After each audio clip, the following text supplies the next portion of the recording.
The air at the Henderson Farm auction hung thick and heavy, a mix of August humidity, diesel fumes, and the sweet, sad smell of decay. It was the smell of a life's work being sold off, piece by piece, to the highest bidder. I stood near the back, leaning against the rusty fender of my '68 Ford F100, my arms crossed over my chest. My name is Jedediah Stone, and in that summer of 1972, I was just 24 years old, with calluses on my hands that had calluses of their own, and a farm that was mine, but only because my father was in the ground. The auctioneer, a fast-talking man named Miller with a sweat-stained straw hat, was working his way through the larger implements. Most of it was junk, worn-out relics from the 40s and 50s that old man Henderson had refused to part with. But that's what brought the crowds. One man's junk was another man's parts machine. All right, folks, what am I bid for this fine John Deere 720 diesel? She ran when parked, the family says. Who'll start me at 500? 500, do I hear 5? A few tire kickers mumbled, but nobody raised a hand.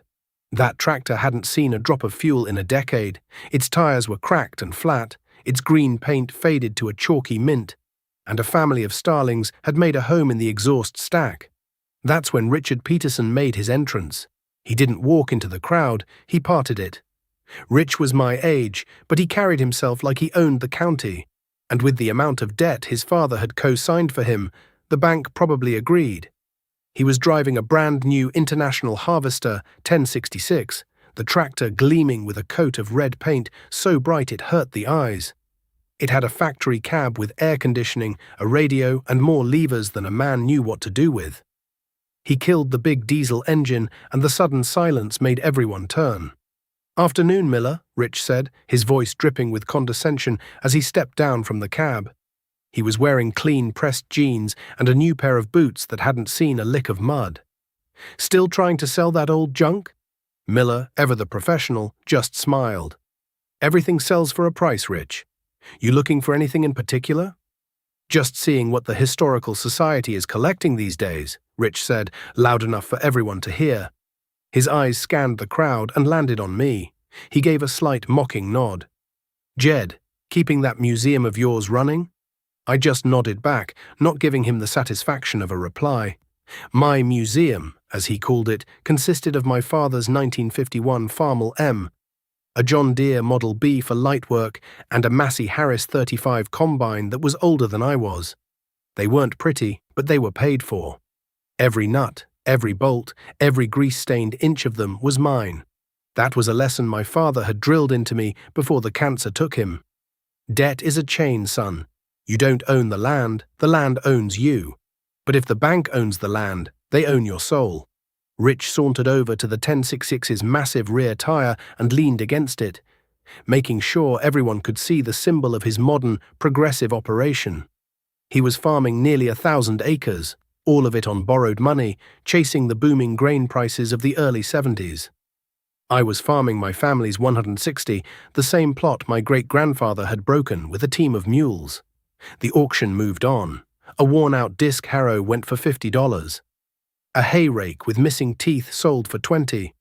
Then Miller gestured with his cane toward the darkest corner of the grove, where a hulking shape sat buried in weeds and rust. "All right, boys, here's a real piece of history. A McCormick Deering 2238 Thresher, straight from the history books. We're selling it for scrap. What'll you give me? $20? 10? Do I hear $10 for the whole pile?" A wave of laughter rippled through the crowd. The Thresher was a corpse. It sat on rotted wooden wheels, its sheet metal sides bleeding rust in long, weeping streaks. The big drive belt was gone, likely turned to dust decades ago. Birds had nested in every conceivable opening. It was a monument to a forgotten age, a time before self-propelled combines, a time of steam engines and threshing crews of 20 men. Rich Peterson guffawed. $10? Miller, you ought to pay someone to haul that thing away." Something stirred in me then. I looked at the old machine, not as a pile of scrap, but as a puzzle.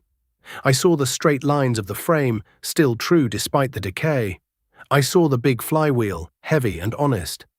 My grandfather had run a Thresher just like it, powered by a huge case steam engine.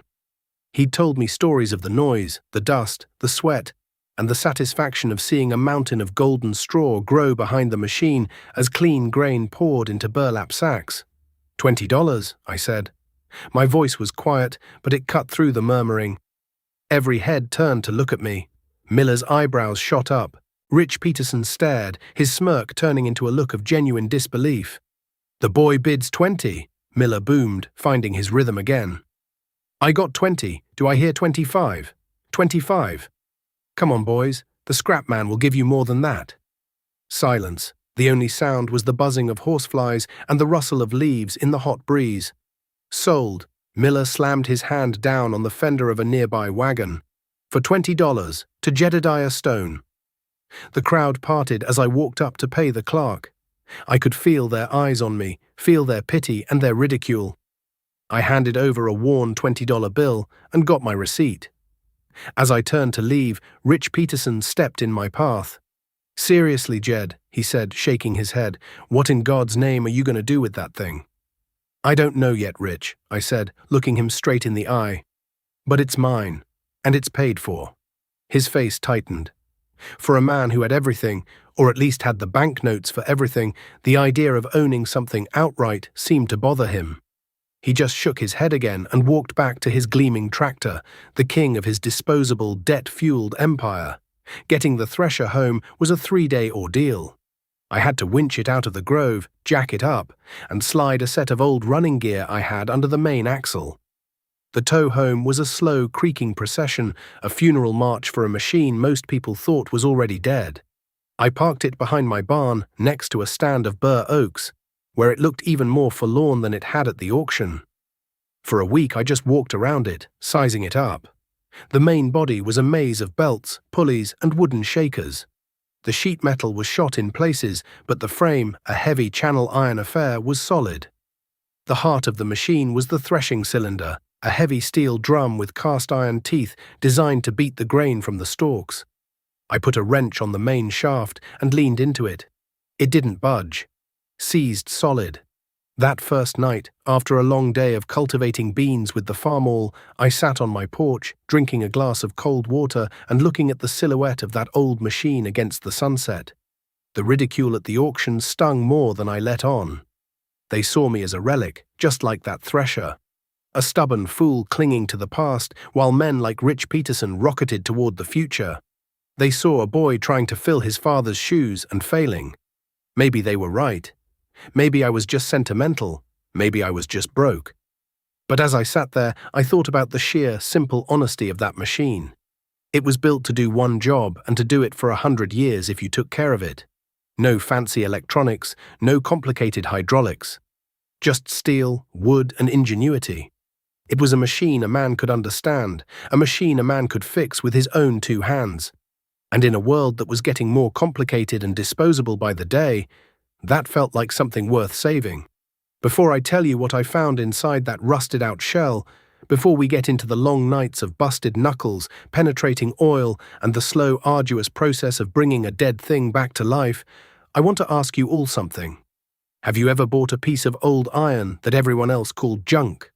A tractor, a truck, a tool that was destined for the scrapyard, but you saw something more in it? Let me know in the comments what it was, and tell me the story of how you breathed life back into it. I'd sure like to hear about it. The first step was an autopsy. I spent a week just taking things apart, carefully, methodically. Every bolt was a battle. I soaked them in penetrating oil for days, tapped them with a ball-peen hammer to break the rust's grip, and then, with a long breaker bar, applied slow, steady pressure until I heard that beautiful sharp crack of a thread breaking free.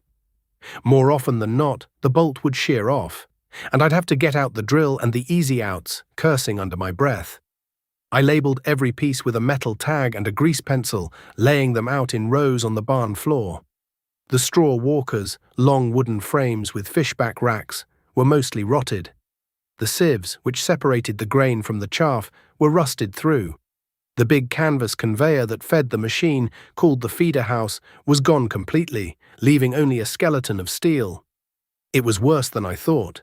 The real challenge was the threshing cylinder. It was frozen solid to its Babbitt bearings. Babbitt, a soft, tin-based alloy, was an old-timer's bearing. You didn't just replace it, You had to repour it. It was a lost art, something my grandfather had known how to do, but my father never learned. I found an old book in the house, a 1930s farm mechanics manual, and read the chapter on pouring bearings by lantern light.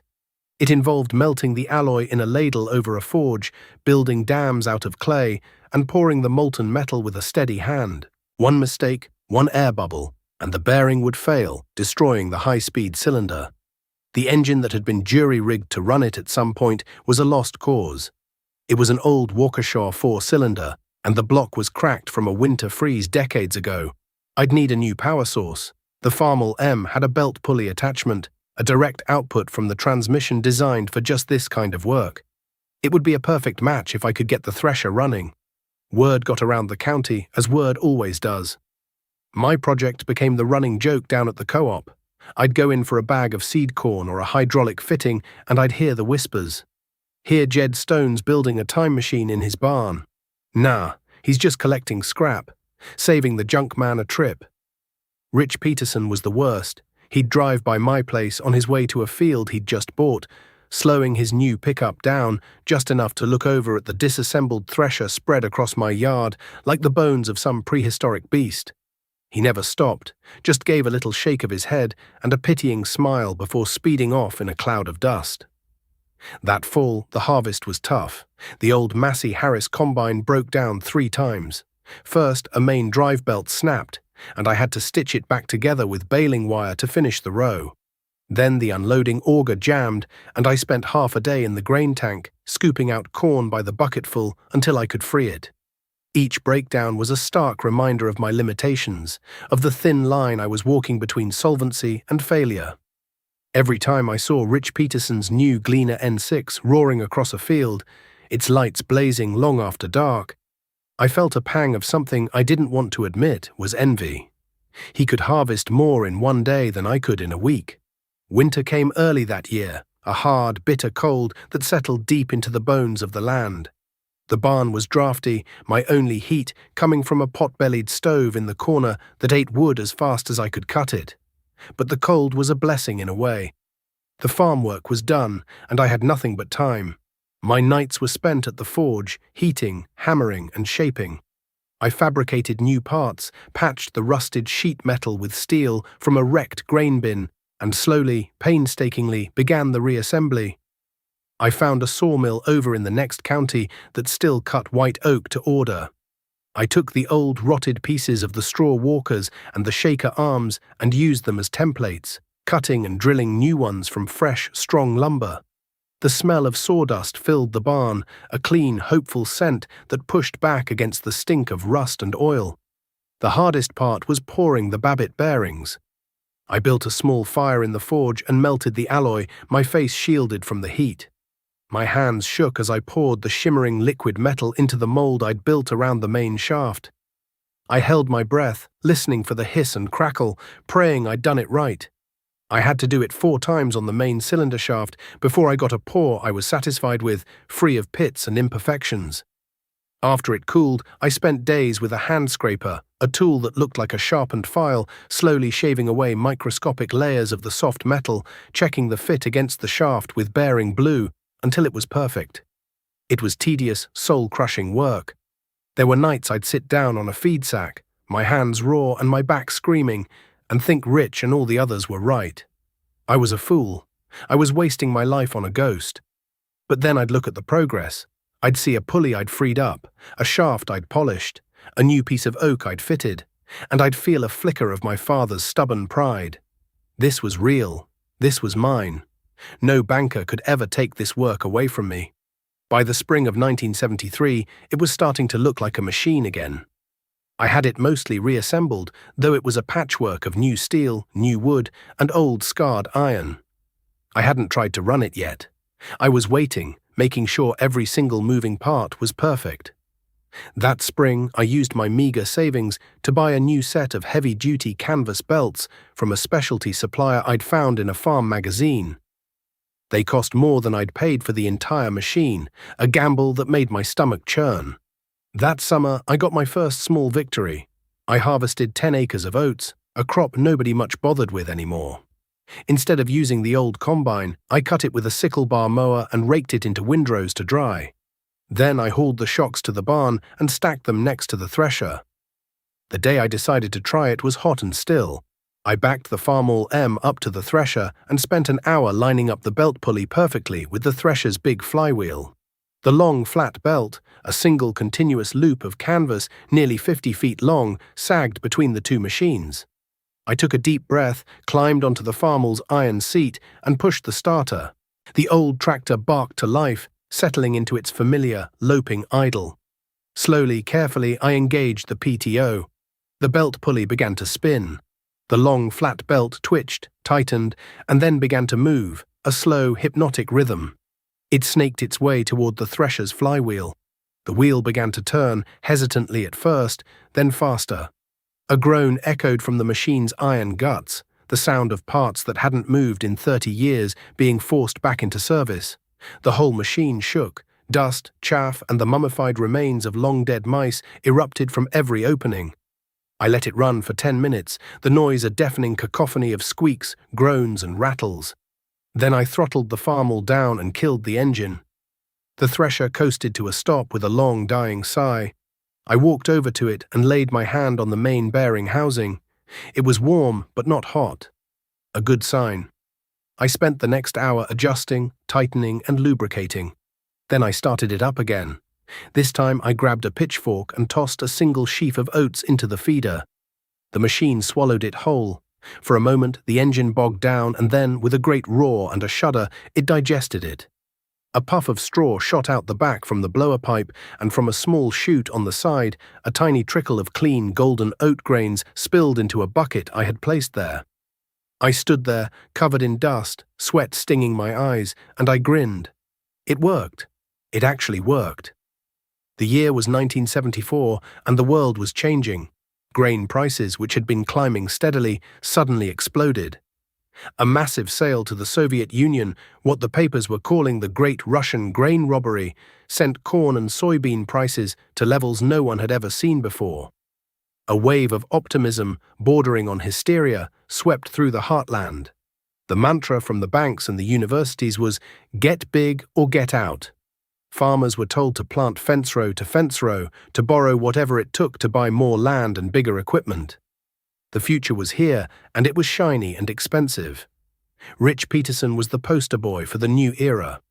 He bought another quarter section of land, paying a price per acre that made the old-timers at the diner choke on their coffee. He traded in his 2-year-old 1066 for a brand-new International Harvester 1466. A turbocharged beast that was the talk of the county. He built a massive new machine shed, a gleaming steel building that dwarfed my old hip-roofed barn. He and his wife started construction on a new brick ranch-style house, set far back from the road, a palace compared to my simple 100-year-old farmhouse. He was hailed as a visionary. The county newspaper did a feature story on him, with a picture of him and his family standing in front of his new tractor. The headline read, "Richard Peterson, Farming for the Future." In the article, he talked about efficiency, yield maximization, and leveraging assets. He was quoted as saying, "The old ways are fine for a museum, but you can't feed the world with nostalgia. You need the best technology money can buy." Everyone knew who he was talking about. I, on the other hand, was seen as a cautionary tale. I didn't buy any land. I didn't borrow any money. The soaring grain prices were a godsend, but I didn't use the windfall to expand. I used it to build a fortress. I paid off the last of the small operating loan my father had left. I replaced the roof on the barn. I bought a used but much newer John Deere 4020, a tractor from the mid-60s that was already a legend for its reliability. It felt like an incredible luxury, but I paid for it in cash, handing over a stack of bills that made my hand tremble. And I kept running the old thresher for my oats and wheat, fine-tuning it, learning its every secret. My neighbors thought I was crazy. "Jed, what are you doing?" my old friend Frank Miller asked me one day at the co-op. "Land prices are never going to be this high again. You could double your acreage, triple it. The bank is practically giving away money." "The bank never gives anything away, Frank," I told him. "They only rent it." He just shook his head and walked away, and I knew he was going to go back and tell the others that poor Jed Stone had finally lost his mind. He was too stubborn, too much like his old man, afraid to take a risk. They saw my discipline as fear. They saw my debt-free operation not as a strength, but as a failure of ambition. The boom years rolled on. 1975, 1976, 1977. Every year, the prices seemed to go higher, and the loans got bigger. Rich Peterson bought a brand-new four-wheel drive Steiger, a monstrous articulated tractor that could pull a plow the size of a small house. He was farming close to 2,000 acres now, all of it mortgaged to the hilt. He drove a new Lincoln Continental, and his wife wore clothes from the catalogs I only saw in my mailbox before they went into the trash. I continued my quiet work. My yields weren't as high as Rich's, but my costs were a fraction of his. While he was paying massive fuel bills to run his big machines and even bigger interest payments to the bank, my only real costs were seed, fertilizer, and my own sweat. Every dollar I made was mine. I put it in the bank, into savings bonds and certificates of deposit. I lived simply. I patched my own clothes, cooked my own meals, and found my entertainment in the hum of a well-tuned engine. One evening in the late summer of 1978, I was in the barn, greasing the fittings on the old Thresher. I had the radio on, tuned to a station out of Des Moines. A man with a serious voice was talking about the economy. He used words I didn't fully understand, like stagflation and prime interest rate. He was talking about the Federal Reserve and its new chairman, a man named Paul Volcker. He said that to fight runaway inflation, the Fed was going to have to raise interest rates, maybe dramatically. I stopped what I was doing, the grease gun heavy in my hand. I looked out the open barn door. The sun was setting, painting the sky in shades of orange and purple. In the distance, I could hear the roar of a big diesel engine. It was Rich, working late again, his headlights cutting through the twilight as he tried to get one more field worked before dark. He was a silhouette of a man in a giant machine, racing against time, racing against the numbers in a banker's ledger. I looked back at my Thresher. It stood silent and patient, a dark, solid shape in the fading light. It asked for nothing but a little grease, a steady hand, and a respect for its age. It owed nothing to anyone. A cold knot tightened in my stomach. The man on the radio was talking about a coming storm, and I had a sudden, terrible feeling that most of my neighbors, drunk on the good times and easy credit, were sailing straight into the heart of it with nothing but paper sails. The first sign of the coming storm wasn't on the radio or in the newspaper. It was in the sky. The summer of 1980 began with a brassy, cloudless dome that clamped down over the county and refused to leave. The spring rains had been good, and the young corn stood dark green and hopeful in the fields. But by mid-June, the hope began to wither. The days grew hotter, the air thick and still, the nights offering no relief. The corn leaves, which should have been reaching for the sun, began to curl inward during the heat of the day, a desperate attempt to conserve moisture. They looked like rows of thin, spiky cigars. I walked my fields every evening, the ground under my boots turning from damp loam to cracked grey concrete. I had my 160 acres, half in corn, half in beans. My costs were low, but you can't make money on a crop that won't grow. I watched the sky, prayed for rain, and cultivated my rows to keep a dust mulch on the surface, a trick my grandfather had used during the 30s to slow evaporation. Rich Peterson was fighting the drought with technology. He'd invested in a massive center pivot irrigation system for a flat quarter section he owned down by the river. It was an impressive sight, a quarter-mile-long silver serpent on wheels, drawing water from the river and spraying it in a great shimmering arc over the thirsty corn. He was saving that field, but the cost was staggering. The big diesel engine that ran the pump drank fuel like a thirsty giant, and fuel prices had nearly doubled in a year. For the rest of his 2,000 acres, he was just as helpless as the rest of us. The heat broke in late July, not with a gentle rain, but with a fury. A line of thunderstorms rolled in from the west, the sky turning a sickly, bruised green. The wind came first, a low moan that grew into a freight train roar. I was in the barn, securing the big doors, when the hail started. It wasn't pea-sized, it was golf balls, then baseballs. Driven sideways by a 70-mile-an-hour wind. The sound on the barn's metal roof was a deafening, terrifying drumbeat, like 1,000 hammers trying to beat their way in. It lasted for 20 minutes. When it was over, a strange, cold silence fell. I stepped outside into a world that had been shredded. The ground was white with ice. My cornfields were gone. The stalks were stripped bare, beaten into the mud, looking like a field of broken toothpicks. The soybeans were just stems. A year's work erased in 20 minutes. I walked to the edge of the field, picked up a bruised, ice-battered ear of corn, and felt a cold despair that had nothing to do with the temperature, but my disaster was nothing compared to riches. The next day, I drove into town for supplies, my route taking me past his main farmstead. The massive new machine shed had been savaged. The wind had peeled back a 100-foot section of the roof as if it were a sardine can. His new brick house had every west-facing window shattered, and his pride and joy, the big Steiger four-wheel drive, had been caught in the open. Its cab glass was gone, the sheet metal pockmarked with hundreds of dents, making it look like it had a case of metallic smallpox. The real trouble, however, was happening inside the complex machines. The drought had stressed the crops, and the hail had finished them off. Yields across the county were less than half of what was normal. For a man like me, with no debt, it was a painful loss. I wouldn't make any money, but I wouldn't go under. For a man like Rich Peterson, leveraged to the absolute limit, it was the first crack in the dam. His massive loan payments were calculated on $3 corn and 100-bushel yields. He was about to face them with $1.50 corn and 40-bushel yields. The whispers started again at the co-op, but this time they weren't about me. They were about Rich. People saw the bank president's car at his place more and more often. They saw him at the dealer arguing with the service manager about the repair bill for the Steiger. The hail damage was cosmetic, but in the rush to get his meager crop out, he'd pushed the machine too hard. A planetary gear in the final drive failed, a part so deep in the axle it required a complete teardown.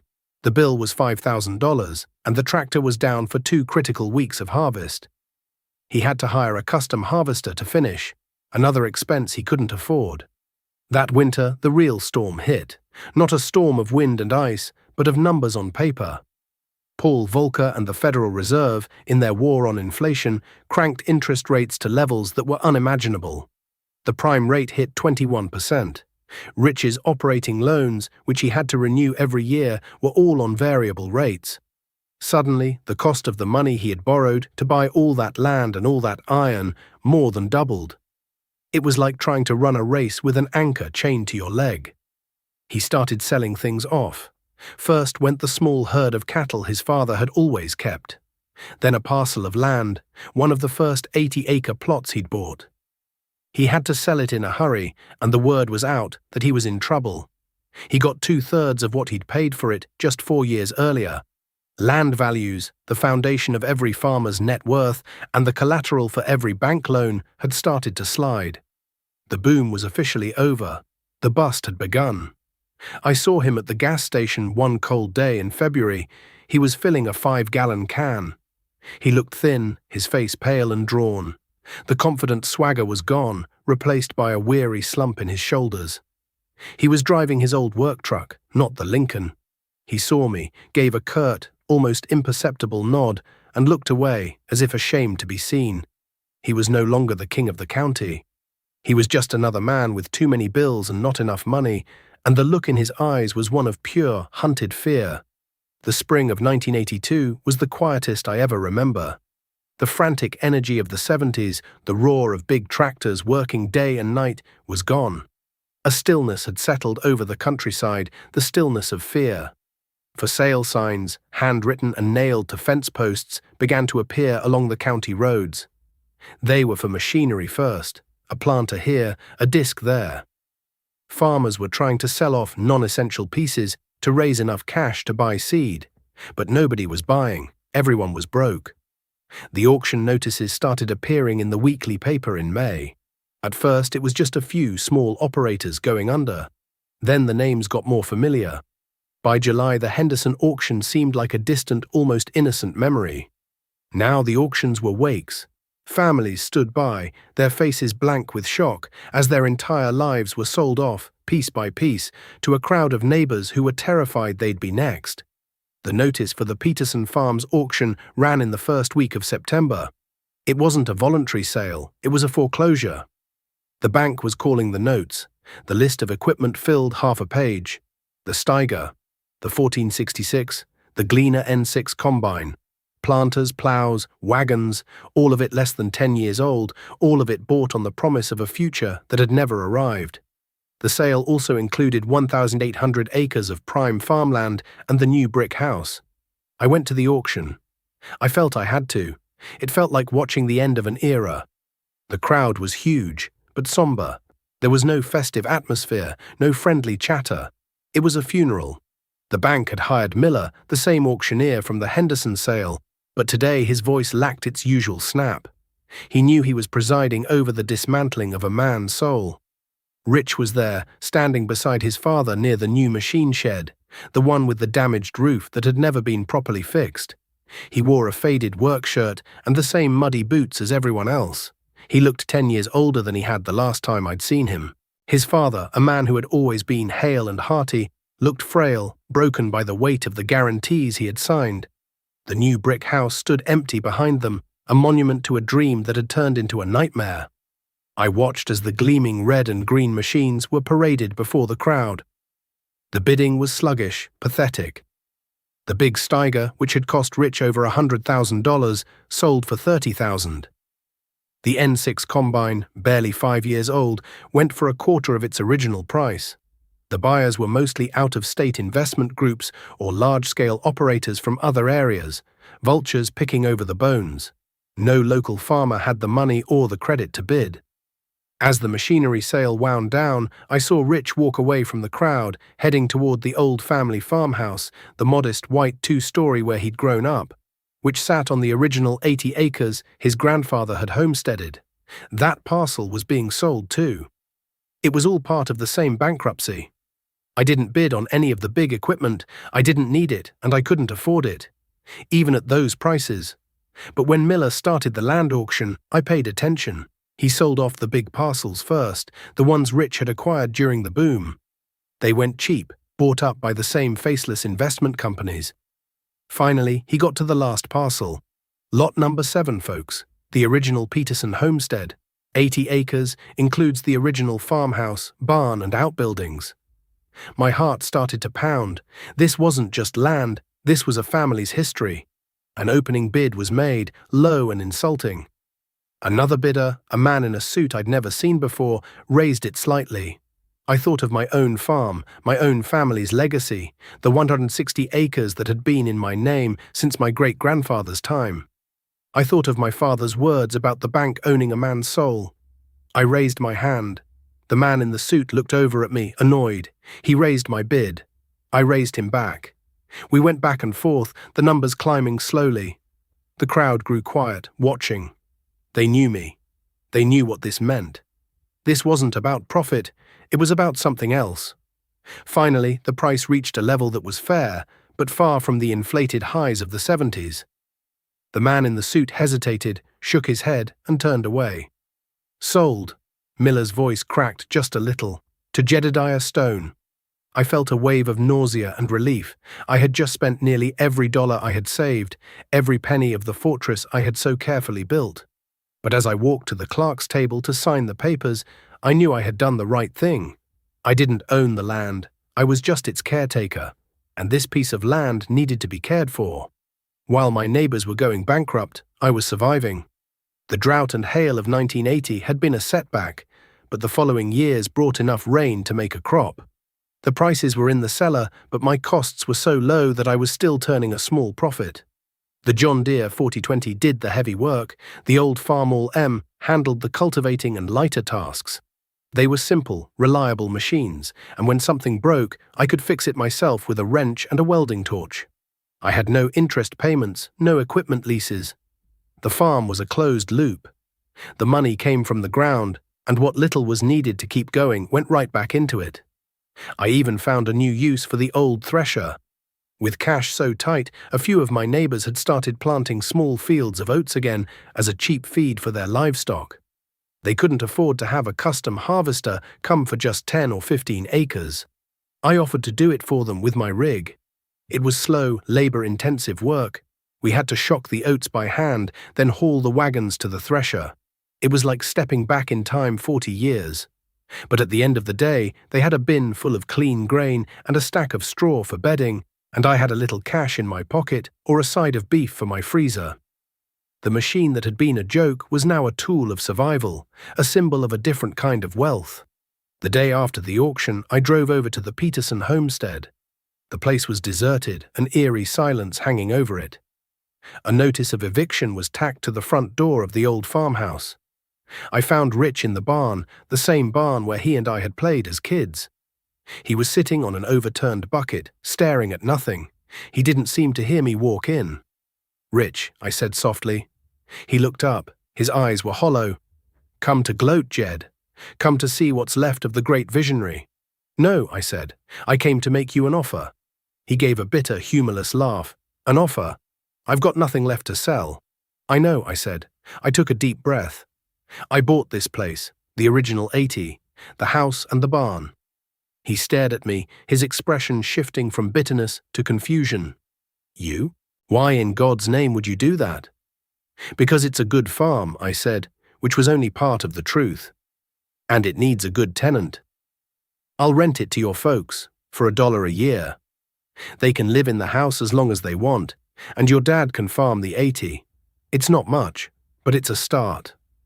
He was silent for a long time, his gaze fixed on the dusty floorboards. I saw his shoulders begin to shake. He didn't weep loudly, but a single hard tear traced a path through the grime on his cheek. He wiped it away with the back of his hand. "Why?" he finally whispered, his voice thick. "After all the times I ridiculed you, called you a fool, why would you do this for me?" I thought about that for a moment. I could have given him a lecture about debt, about pride, about the difference between progress and wisdom. But I didn't. I just looked at the man who had been my rival, my cautionary tale, and my neighbor. And I saw a reflection of every farmer's deepest fear. "Because this land remembers your name, Rich," I said, "and it shouldn't have to learn a new one." The years that followed were lean, but they were good. The farm crisis slowly loosened its grip on the heartland. Prices stabilized, and the rains came when they were supposed to. I never got big. The 160 acres my father left me, plus the 80 I bought to save the Petersons' home, was all I ever farmed. It was enough. Rich's father farmed that 80 until he passed away a decade later. Rich himself took a job in town, selling seed for the co-op. The work humbled him, but it also healed him.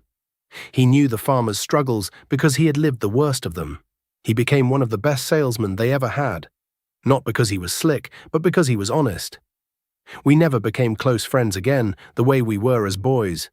But a quiet, profound respect grew between us. Sometimes, on a summer evening, he'd drive out and find me in my shop. We'd talk for a while about the weather, about the markets, about the right way to set a cultivator.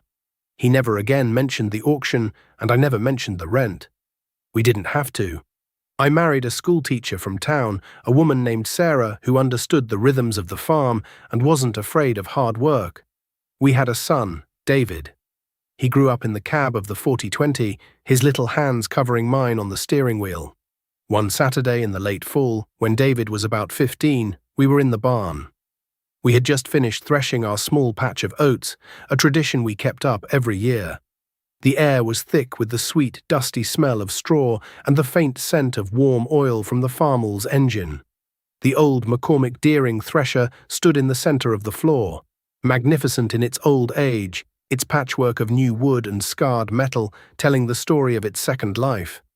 David was running a grease gun, hitting the fittings just like I'd taught him. He was a good kid, smart and strong, with a curiosity about the old ways. "Dad," he said, wiping his hands on a rag, "why do we still use this old thing? We could combine these oats in 20 minutes with a modern machine." I walked over and laid a hand on the thresher's big flywheel. The metal was still warm. I thought about the journey that machine had taken, from a forgotten relic in a weed patch to the anchor of our survival. I thought about Rich Peterson's gleaming, disposable empire and how quickly it had turned to dust. We use it to remember, I told him. This machine doesn't have a computer. It doesn't have a bank loan. It's just iron and wood and sweat. You can understand it. You can fix it with your own 2 hands. It reminds us that the newest thing isn't always the best thing. I looked at my son, seeing my father's eyes looking back at me. It was time to pass it on. Your great-grandfather taught my father, and my father taught me, the most important lesson about farming, I said. It's not about how much you can grow or how much you can own. It's about how much you can hold on to when the storms come. Debt is a chain. You don't own the land owns you. But if the bank owns the land, they own your soul. David nodded slowly, his gaze moving from the old thresher to the fields outside, visible through the open barn door. He understood. I stood there with him, my arm around his shoulders, breathing in the scent of the harvest. The setting sun cast long shadows across the yard, and the world was quiet, save for the gentle ticking of the cooling engines. I wasn't a visionary. I wasn't a failure. I was just a farmer, a caretaker of a small piece of the earth. And I was free. The old thresher stood silent witness, its duty done for another year, a monument not to the past, but to a future built on a foundation of something real.